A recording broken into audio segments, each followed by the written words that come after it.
are A and B, the D antigen is the most important antigen in transfusion medicine.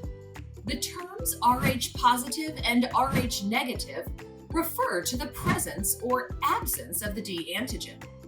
Most Rh positive specimens can be easily determined as they have clear-cut, strong reactions.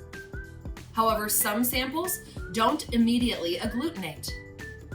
These samples require an additional test, the weak D test. More about this later. Immucor anti-D reagents are manufactured by blending IgM monoclonal anti-D with IgG monoclonal anti-D, but from another clone.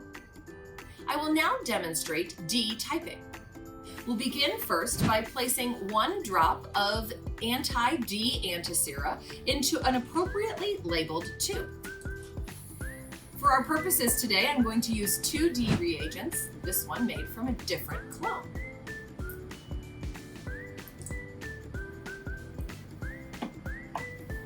Next, I'll add 1 drop of 3 to 5% suspension of red blood cells. The D typing on these red blood cells is unknown. The tubes are then placed in a centrifuge and spun.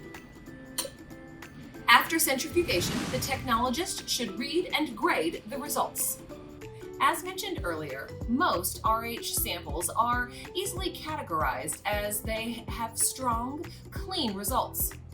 However, other samples do not immediately agglutinate and require additional testing. I'll now demonstrate the weak D test. We'll begin by adding 1 drop of anti-D reagent to an appropriately labeled test tube.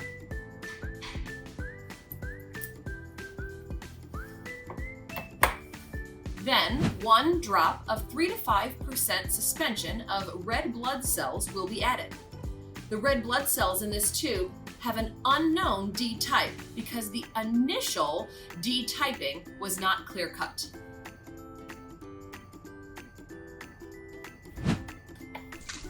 Mix and incubate at 37 degrees Celsius for 15 to 60 minutes.